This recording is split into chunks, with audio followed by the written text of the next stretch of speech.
Well, I love it. The How Great Is Ball training camp tour has been to a lot of different places. I'm the host, Yogi Roth, and I'm bouncing around the Pac-12 conference and really looking forward to today because I'm at Washington State. And when you come to Washington State, of course, you got to talk about the air raid. You got to talk about throwing the football. So we did the opposite. We're going to talk with the offensive line coach, Mason Miller. Coach, thanks for joining the show. Hey, welcome back to the Palouse, baby. Yeah, we're pumped up. And anybody can listen to this on SiriusXM College as well. Okay, so when you hear that, and I hope you don't get angry or frustrated. I don't want to put words in your mouth, but I'm curious when you hear, all Washington State does is throw the ball. They don't produce great offensive linemen. Mm-hmm. What's the reaction? They're wrong. Clearly, when you watch clearly they're wrong, and I think that we've done a great job of developing offensive linemen and have and will continue. And here's the mystery behind all that. We were fourth in the Pac-12 in rushing touchdowns last year. Like, you don't get that if you're not efficient running the football. Now, would we like to run it more or further? We're probably not going to run it more, but we can always run it further. So our job is going to be able to create those better creases for those running backs to burst through. Yeah, I couldn't agree more. I mean, I think there's a couple stats that just get buried in the sand, that being one of them. Years are tied with the most wins in the Pac-12 conference since 2015, or the second most wins, which is just crazy. But getting back to the offensive line, Andre Dillard last year clearly goes to the draft, a high pick from the Eagles. How do you talk to kids about and educate them about what it's like to play offensive line here? Well, I think there's a misconception that people have about what we do and how we do it. The NFL is trending in one direction, obviously, and that's throwing the football. Now they're still going to run the football, and I'm not saying that everybody's going to throw it 75 times a game. That's not what I'm saying. But it's trending in one way that can only benefit people who come here and play offensive line.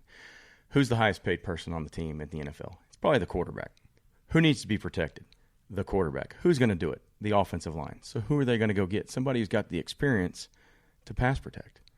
If you're an athlete, and we teach run blocking here, the things that I've learned throughout my career, they come from the Alex Gibbses and the Scarnecchias and the Zerlines and of that group. I mean, that's where I got all this from. I didn't just make it up. We're teaching the same things. Again, it's about the amount of reps we put into it. I mean, Andre Dillard went out there, and he looked like $1 million run blocking somebody. So all that's kind of a fallacy to me. Yeah, no, I couldn't agree more. That's why I wanted to have you on, because I'd like to talk about the truth on this show, and obviously when we're talking college football. So that being said, I got to sit in your room today. Thank you very much for allowing me to do that. What type of room are you trying to cultivate as the offensive line coach in the air raid, in a positive way, in the air raid system? You know, I have a funny background. I obviously didn't play offensive line. I was a fullback, and I always knew who I was supposed to block. So from a schematic standpoint, I've always known where a hat was supposed to fit for a hat. I had to learn the technical side of it. And so my point in there is, don't worry about your ability or what your background is. Worry about what we're teaching you and how to do it, the fundamentals. This is how we need to do this. And stand corrected time in and time out. You got to do it right. Do it right every single time.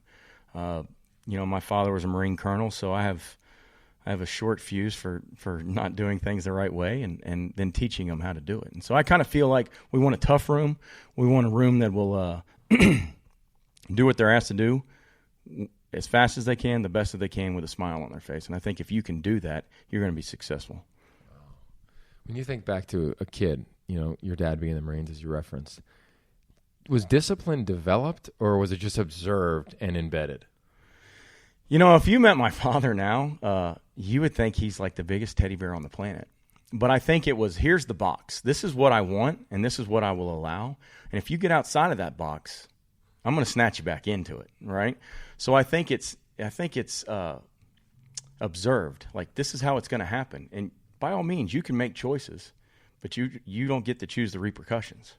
So, yeah, I never kind of knew where I knew where the wall was. I wasn't going to wander out of it. So it's the same thing for the kids. Like, here's the ledge. You can do it, and I want you to learn and grow. But at the same time, if you start wandering out, I'm going to pull you back in. I think it's interesting in this conference where every year we look at Utah on the defensive line and say, how'd you find that kid? He was 180 pounds coming out of high school, and then they become an All-American defensive lineman.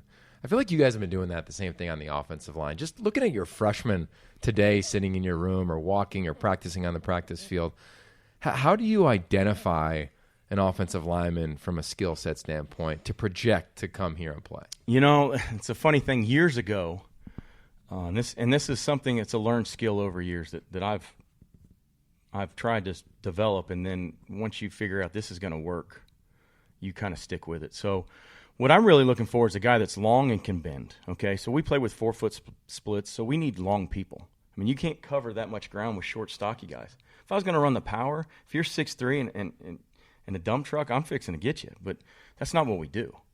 And I want athletic guys so we can play fast, okay? We don't have a bunch of people who can't breathe running up and down those sidelines. So if I can't get those guys a lot of times. I mean, and nowhere in my career could I have done that, New Mexico State or Tarleton or McMurray. But you can develop them. I can feed that kid, and I can put him in the weight room. So all I need is a kid that can bend and is fast, and I can feed you, and I can help you lift weights. And then we're going to get we're going to get Andre Dillard. We're going to get Abe Lucas. We're going to get Lucas Love, who at Tarleton State looked as good as any of those guys, but he was 225 pounds when he came there. And so, and all this started years ago when you realize you're taking over programs that a lot of people don't respect, and they see the stars and they want all this stuff, but you know what you want. Well, how am I going to get it? Have a plan. So that's kind of, it was a process, but I think it's one that's tried and true for us. Speaking of plans and processes, did you have a plan for, like, I want to coach Power 5 offensive line? Because you referenced some schools that people listening may have never even heard of. Right. How have you it's such a motivated profession, so I'm curious what yours was. I played small college football in Division II, and really kind of got a break to go from a high school program to a Division III school, and then went to a 1AA school, and then got to go to a Group of 5 school. And I'm 29 years old coaching the offensive line. Let me tell you, I had no idea. I didn't know what I didn't know. And then you had to take a step back, and we went back to a Division III school. And that's where I think I really learned my craft of this is how we're going to do things, this, that, and the other. And I really didn't worry about where I was going. I was happy as could be at Tarleton State. That was like one of the greatest places I've ever lived. Tarleton, or Stephenville, Texas, and Pullman, Washington are the same place. That's why I love this place. Like, I get excited about it. I walked my kids to school at Tarleton. I could stand on the practice field and watch my daughter at kindergarten. I mean, it was awesome. So I never really thought about that. I just kind of did what I was supposed to do, I think, and I think that's the way we have to be as a team. You just kind of just focus on what you're supposed to be focusing on, and the rest will take care of itself. If you're good, somebody will find you. If an opportunity strikes, make sure you're prepared to seize it. Yeah, it's interesting. It seems as though it's such an unselfish staff. Mm-hmm. Selfless maybe would be a better word to describe you guys. And the team, I feel like it's the same way. So coming off of all the success you had last year, what personality traits have you noticed have changed within the team, if any? I haven't really noticed any. It's kind of this, and really it goes back to Tyson and those guys and Coach Leach. Like, it's kind of a work in silence mentality. Shut up, do your job. Don't talk about it, do it. Nobody, words, actions, those sort of things. And that really happens here. And as far as a selfless staff, I mean, we all hang out together. And all the good programs I've ever been a part of, they did that. And there wasn't when we weren't doing football, we're not doing football. You guys have seen the videos on Twitter, Miller Mountain, the kids are all sledding in the backyard. And it's the whole staff. Like, it's not like we got so many kids running around here that with this type of profession, you need to have the ability to be together. And if your players see that, then they're like, well, all these coaches are getting along. Why can't we get along? Or why can't we just do what we're supposed to do? I'd be curious, because I feel like that's a trend that's growing in coaching, right? Mm-hmm. Like, there was this wave of you got to be the first guy in, last guy out, and the later you stay and the longer your light is on in your office, the more, like, coach points you score. Mm-hmm. But now I feel like it's coming back to, like, hey, just be human. Like, you can go home. You can be a dad. You can be a husband. Is that true in the spheres that you're in? Do you feel a shift at all or no? I think I've been on some staffs where it was you got to punch a clock. I've been on some staffs where, which is much like this one. Coach Leach has defined your job, and he expects you to do your job. And if you don't, then he's going to have a problem with it. But as long as you're doing your job, he doesn't care. But as soon as your job's not being done, he's going to say something. So I think you have a bunch of guys who are selfless, again, who don't abuse that. And I think it's a by individual who's the head man trait. And I always think I've heard him say it before, if you hire the right people to do their job, they're going to do their job. And so that's really a testament to him hiring the right people throughout his career. How many times a day do you get asked, what's it like to work for Mike Leach? A lot, especially recruiting. They're like, give me a story. And I'm like, well, I don't think any of them are that odd. I've been around him since I was a kid. And then obviously there was a long pause in between that we weren't around each other. But as soon as I came in the staff room and I sat down again, it was this. I was like, yeah, this is the same guy. Like, it's the same tone, the same questions, the same mannerisms. So a lot to answer your question, but I don't think it's that different. Yeah, no, I'd love to hear that. And I don't know if people know how you guys connected. Mm-hmm. Could you share that story? So I was for lack, long and short of it, I ended up walking on at Valdosta State. I had a bunch of, back then they're called 1AAs, FCS now, offers, and got injured, so I got dropped by everybody, and then I was asked to walk on at Valdosta State. Made the team, and variety of positions, but ended up at running back. So I'm sitting there in running back. Well, guess who's the offensive line coach? Mike Leach. Well, guess who I'm around all day long? I'm standing back there as he's teaching the linemen. All right, you're responsible for this, that, and this is your block. Well, I'm just standing there because I don't have any. They're not giving me the ball. I'm there to block. So, and that's kind of where I started taking all this stuff in, and just listening to him in the meeting room and how he conducted himself. And it's probably different now with the quarterbacks, but back then, it wasn't as odd as people thought it should be. Yeah, that's interesting. Okay, so this game, there's arguments you could say football's under attack. Mm-hmm. When I walked on the field today, and I've seen it in photos, I loved on your offensive lineman helmet, it said, quote, spread your feet and run, pull right, hit right. No, yeah. That's what you guys said. What's right. It says get head back, get depth, stay back. Square, get back, depth, something. I can't spit it off. It's on there. Yeah. But basically, the biggest thing is you got to get your head out of blocks. You can't hit what you can't see, and that's my biggest thing. Yeah. And, there's probably a couple of things like when we talk about when we pull, like if you're pulling right, you hit right. So you want to hit the inside shoulder, the right shoulder. So if the guy's going from left to right, he's pulling right. So he's going to end up hitting the inside shoulder or the right shoulder of the second level defender. A big thing for us is obviously keeping the game safe and all that. But, yeah, my biggest thing is you can't hit what you can't see. And if your face isn't everything, we got a lot of moving parts going on.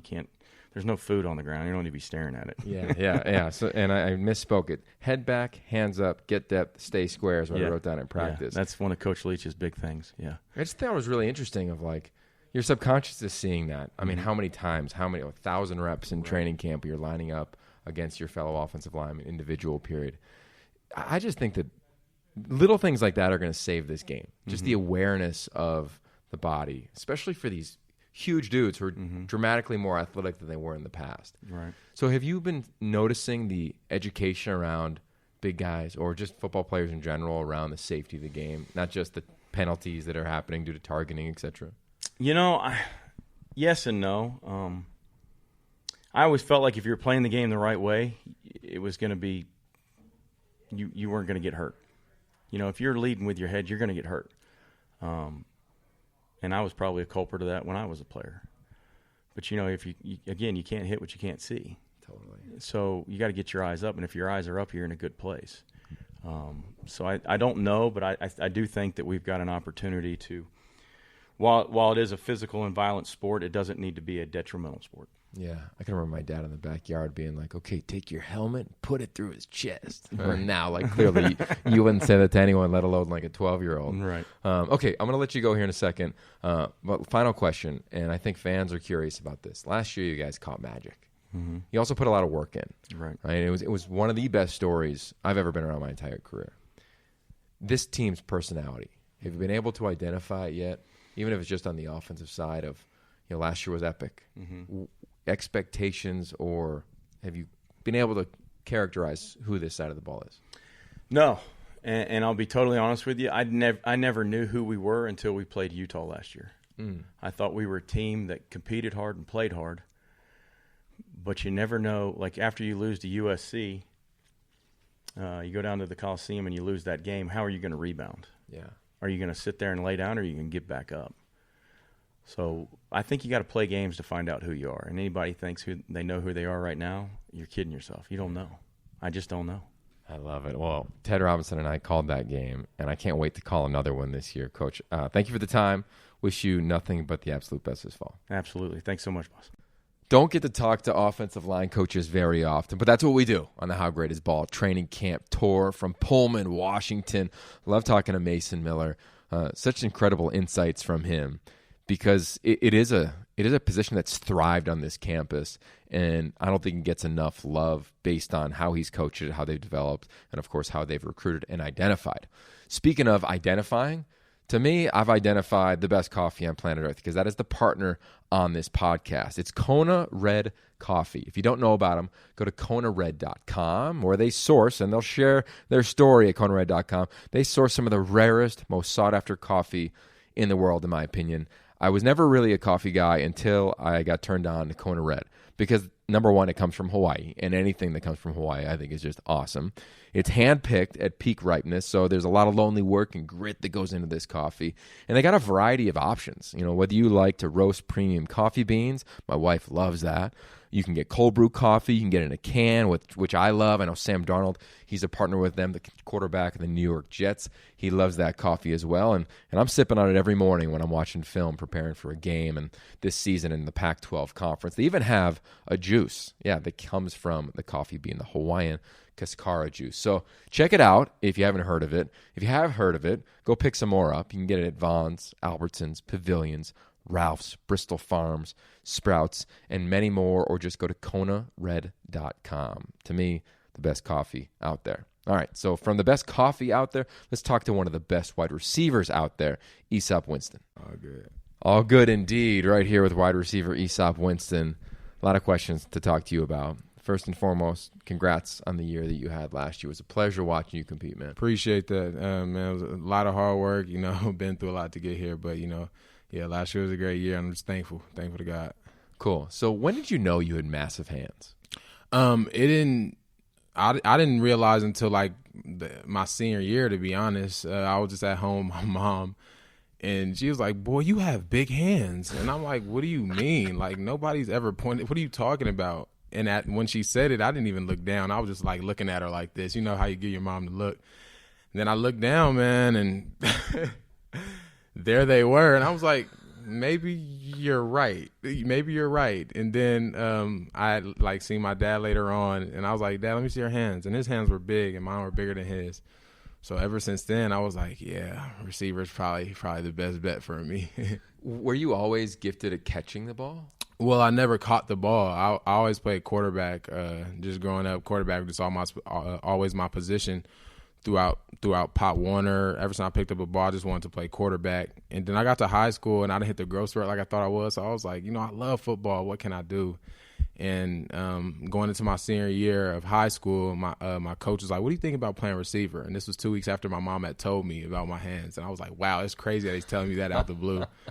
And, senior year was my first year playing receiver of high school, so now I'm here. Wow, okay, so senior year. And what I love, and we just heard from Coach Miller, and he said he didn't know who this team was a year ago until the Utah game. I had the pleasure of calling that game, also doing the pre- and post-game show. You came on the set that day. It's one of my favorite images of my career, packed fans, etc. And you share this story, and I don't want to make it an exact quote, but something along the lines of, I don't even know if I'd ever get here. Right. What was your path from senior year playing wide receiver with big hands that your mom noticed first to get to Pullman? Well, it's been one heck of a ride, man. I've always been one of those kids who people just look down, I wouldn't say look down on me, but never really expected me to do much. I've always been small my whole life, and I'm 5'10" now, but still when I was going into my freshman year, I was about 5'6". So I'm like, God, I want to play football, but I can't play quarterback. What can I do? And so my freshman year, I was at a public school, and I was playing quarterback. And my mom took me out of there just because it just wasn't the right environment, and moved me over to Sarah High School in San Mateo. Shout out Tom Brady. And my sophomore year, we were a wing tee offense. So I'm like, man, I don't want to play receiver on a wing tee offense. It was like a Georgia Tech type offense. I was like, I might not get the ball as much. So I played corner my sophomore and junior year.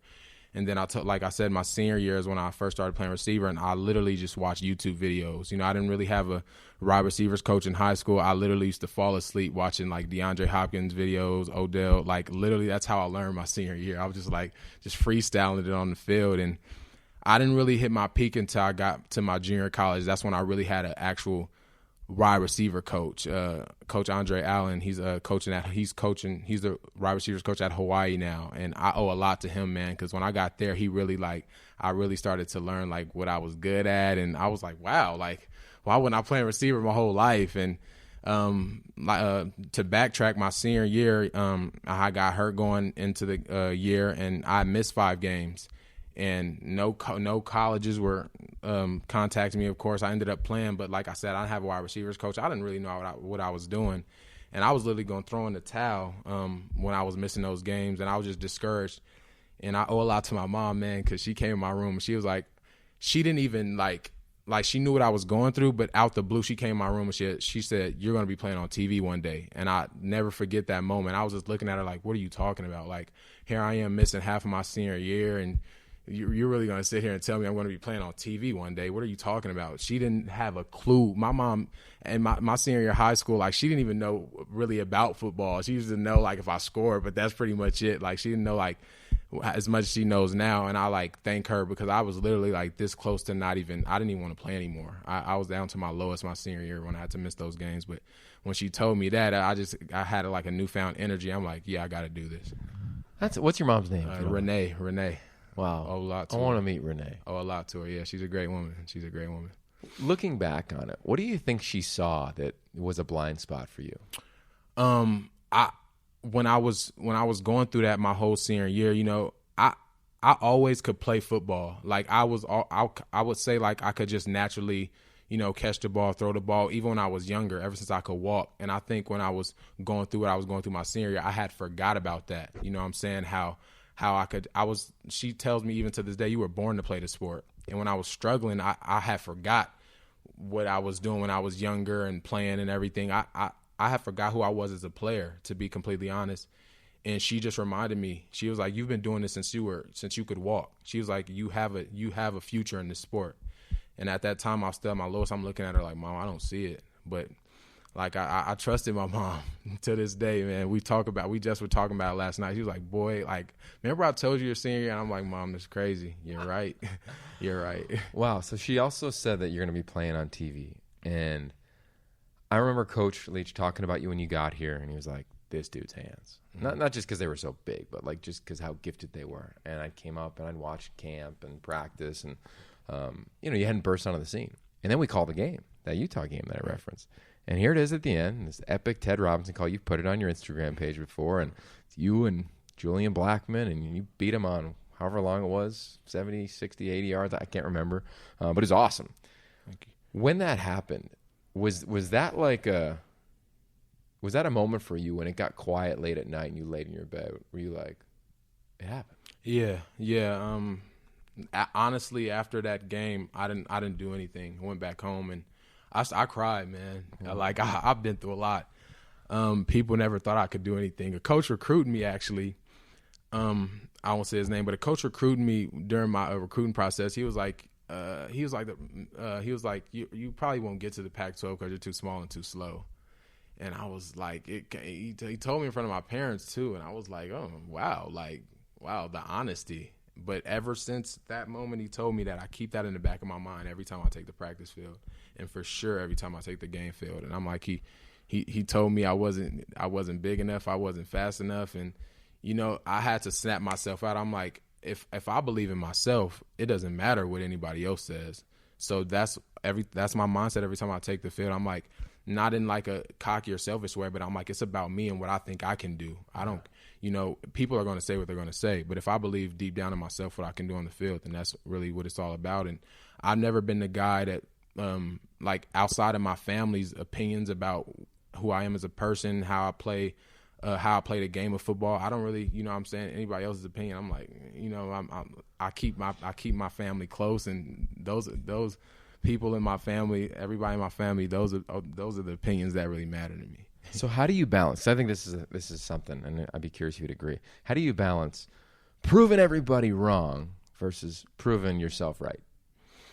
Man, just working and just knowing what I've been through. You know what I'm saying? And, I feel like it's a lot of players out there that's been handed everything, you know, coming up to this point. And I was just one of those guys who always had to go get it. I've never had it. Like, I've never had a handout, man. Like, even through my recruiting process, like after my first playing year, I would say I had a pretty decent year, 2015, when we won the championship, and no colleges were still like, I was like, goodness, like I thought I finally was going to start getting the calls. And after my first playing year at San Francisco City, I still wasn't getting calls. So it was just always just, you know, my mom's a pastor, and believing in God is just something I hold dear to my heart. And like my faith is like my biggest thing. So that's just always one thing I'll never give in to, like telling myself that I can't do something, because my faith in God is just, you know what I'm saying, that's what I lean on in those times. Yeah, and that place has produced a lot of wideouts. I played with one. His name was Princell Brockenborough. Okay. I don't know if that name rings a bell. He's probably on some of the records there. Yeah.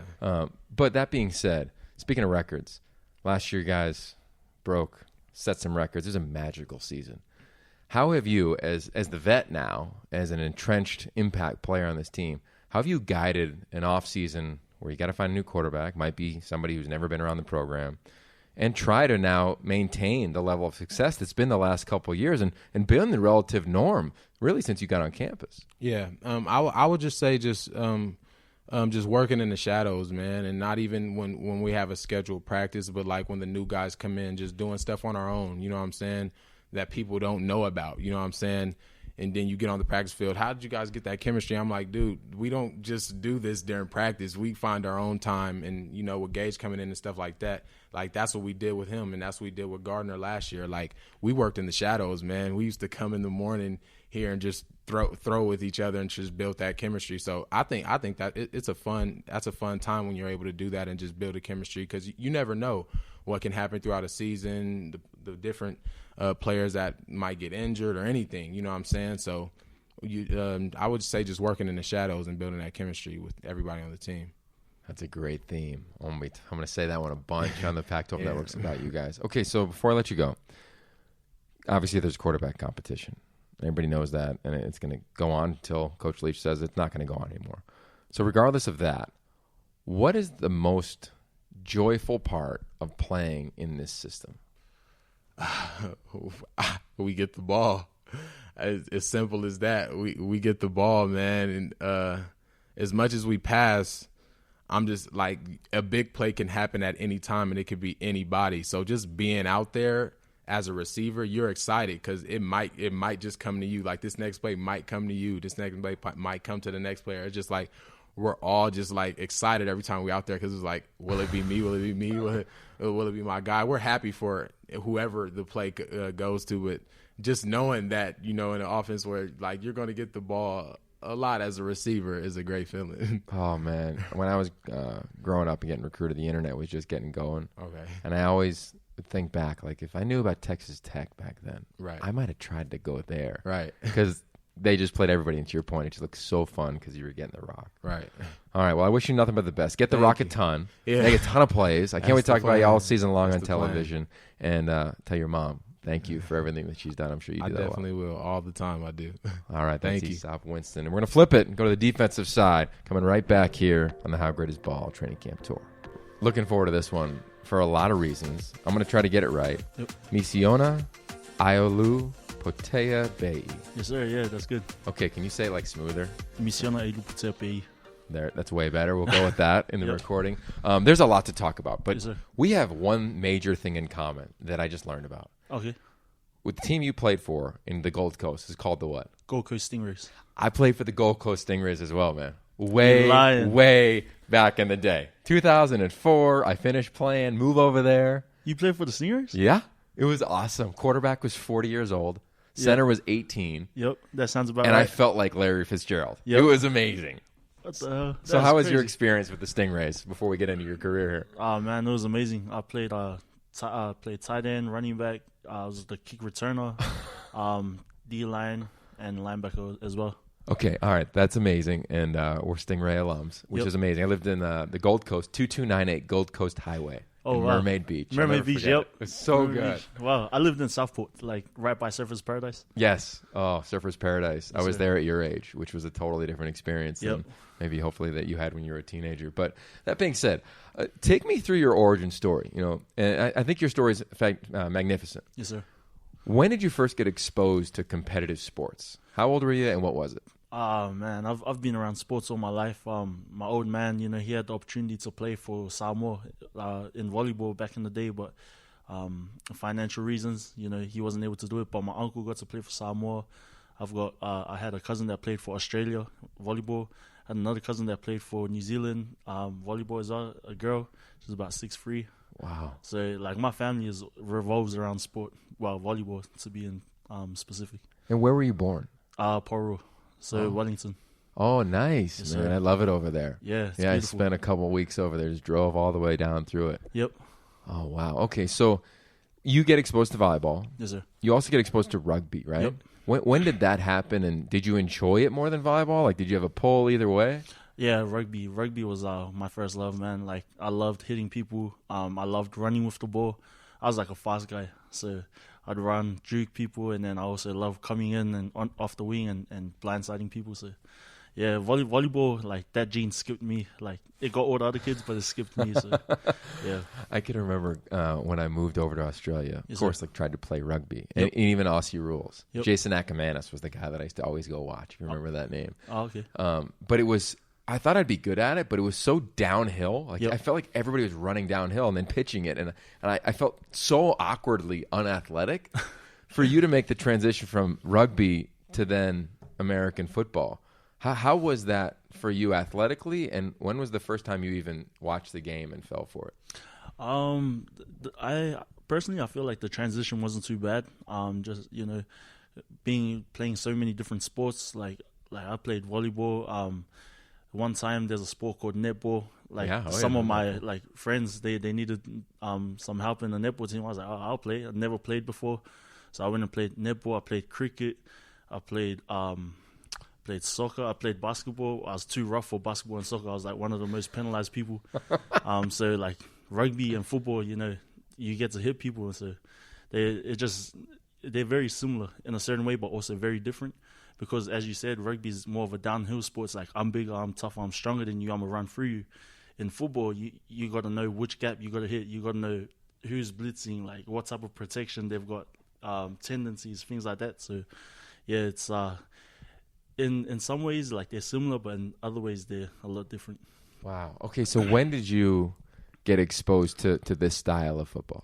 Like American football? Yeah. Man, I would say my first ever memory of American football was Longest Yard, the movie Longest Yard. So good. I knew of a quarterback and a running back, but I didn't know any other position.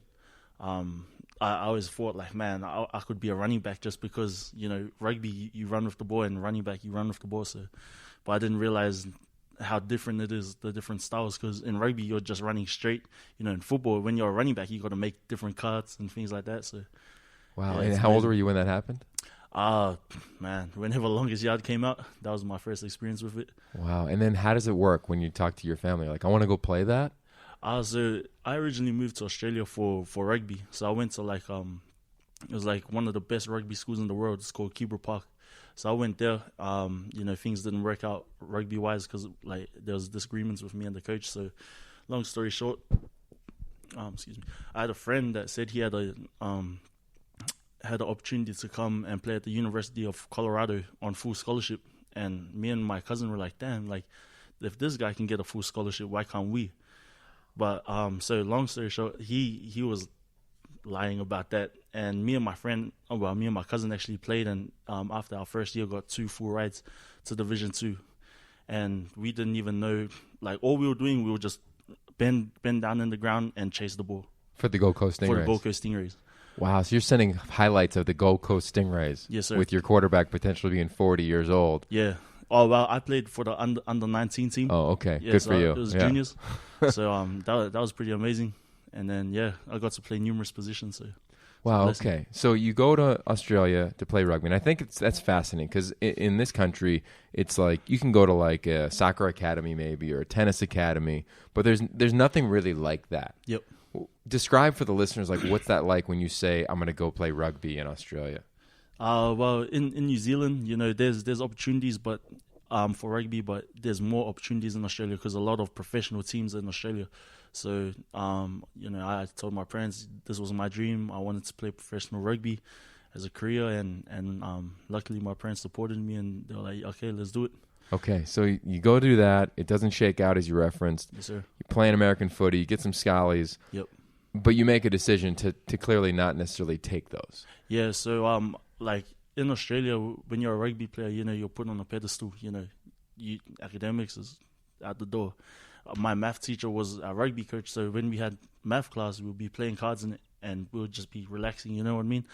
In America, you got to have good academics to play sport. So when those opportunities came with those scholarships, I wasn't able to take them up because of I wasn't academically eligible. So that's the reason why I went to junior college.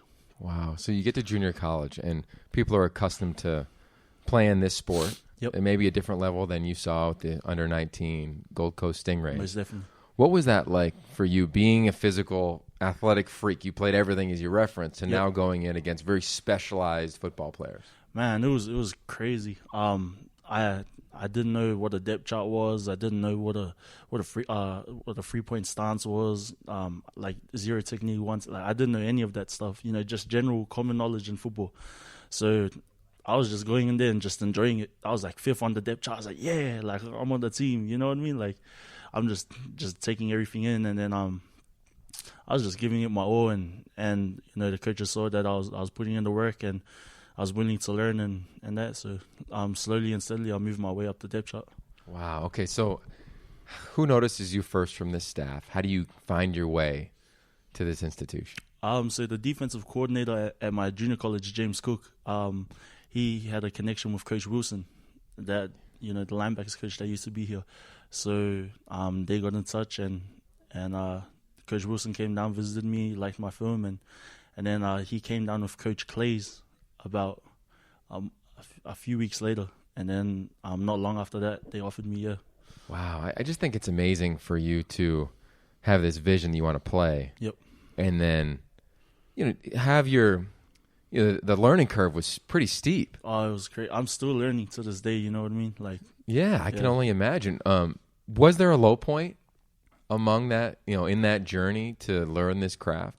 Yeah, man. Like, being away from family, that makes everything so much harder. You know what I mean? Like, my parents supported me in everything I do, and I didn't want to. I told them, you put me through school for 2 years, I'll get the last 2 to 3 years paid for. So I made that promise to them. And, every day in the back of my mind, that's all I thought of. So, I owe everything to my parents. But, like, the low point for me was just, there was a time when my nana got sick. And, my nana got sick and she was passing. You know what I mean? And I wanted to go back home to support my parents. My mom and dad were going through it tough, financially and also emotionally with my nana. So that was like a hard thing for me, like so close to my dream, but my parents are right there struggling with things like that. So that was probably the lowest point for me. But my coach told me, Coach Penn, he was like, man, just do it for them. Like, push through it for them. Like, you've come this far, finish it off. So when I got that first offer, man, like, oh man, my family was so emotional. I kind of like every time I'm asked to speak to my friends, a coach at a high school in California, Mount Rubidoux. He asked me to talk, and I can't speak about my parents because I get real emotional, man. My coaches at JUCO asked me to talk, and I talk, but I just get real emotional speaking about my parents. So. But that would have to be the lowest point for me when my nana got sick and my parents were going through it rough back home. So now here you are, running with the ones, potentially starting for this program. Yes, sir. What are your parents' names and what are their reaction to that? So my dad's name is Misiona Aiolupotea-pei. My mom's name is Amanda Jane Pei. And yeah, man, like my parents are just to be here. My parents always say, every day we're blessed. And every time I walk out into the stadium and I see Washington State University on the side, like, man, it's a blessing to me, man. Like, always thankful. Wow. Okay, so this is your senior year. Yes, sir. When are you going to graduate, and what are you most looking forward to in your final season as a college athlete? I'm looking forward to, just playing with the group of guys we have. We all have a special connection, especially among the D-line. We're all real tight. We all hold each other accountable. Hopefully go out with a bang this year. That's the aim that me and a lot of the boys have been talking about. So that's the aim. I graduate in the spring of next year. So yeah, that's another blessing right there. I want a picture of that. I hear you're a big Instagram guy, so I'm going to make sure to check out and plug your page. What's your handle? Misi, so MISI_AP. Okay, all right, we're all going to follow that. And I say this on behalf of everybody at the Pac-12. This is why we do it, for the stories like that and the opportunity that sport can give people. Yes, man. My fellow Stingray, man. Appreciate it, bro. Yes, sir. Appreciate the opportunity. I love it. All right, Misi, thank you very much. Appreciate the time here in Pullman. It's one of your top defensive linemen on this team and potentially in the Pac-12 conference. Thanks, man. Appreciate it, sir. And there it is. The How Great Is Ball training camp tour completes here in Pullman. I had a great time. Got to go to practice, got to talk to the coaching staff. A lot of fun things happening around this program from a content standpoint and sharing the story on the stage that I think it has earned and deserved. And I've been around it since the beginning with Coach Leach on the Pac-12 networks and watching this program grow year after year after year. I got to be honest, not surprised where they are now because they are dramatically consistent. And after watching them, this is another team that can get to 10 wins and maybe take a run at this thing because they have the tools and I think the depth. Not just at receiver. They have that. I sat in the receiver room. This group would play anywhere in the country. They're large. They're fast. They're slippery. They've got epic hands. They understand how to use their body. A great mind and functional football intelligence around the position. They do a lot of the little things really well. They got a talented back in Max Borghi, as well as some depth there. They got an offensive line that I really like. You heard from the offensive line coach on this podcast. The defensive front is extremely athletic, moving across the board. I like him at linebackers. And the secondary, while maybe a little inexperienced, is still one of the top secondaries in terms of when you look at them and watch them. I think underneath this scheme of Tracy Clay as their defensive coordinator, they're going to make plays. So what does that mean to me as an analyst? I think when I look at their schedule and where games are laid out, they're going to be in every game this year, and they're going to have a chance again to do something special and keep this run alive under Coach Mike Leach. All right, speaking of running, I'm going to go run to the airport again. Got a couple more stops here on this training camp tour. If you've missed any of the episodes, just go to yogiroth.com, or you can check it out on Sirius XM College, or listen to it wherever you want to listen to your podcast. Check it out, the Yogi Roth Show. It's been really fun bouncing around for these campuses. And as we get into the season, if you want insight and intel, number one, watch the Pac-12 networks, but also subscribe to the How Great Is Ball newsletter. I'm going to kick it out every Friday. Insights, articles, conversations around college football, high performance, inspiring humans, etc. So check it out. You can subscribe just at yogiroth.com and get that in your inbox. And of course, give me some feedback. Let me know what you think, where you want to improve, the guests that you like. Just hit me up on social at Yogi Roth. All right. That's it from the Palouse. I love this program. Love the Coug Nation. I'm out of here. Hopping on the plane. The training camp tour rolls on.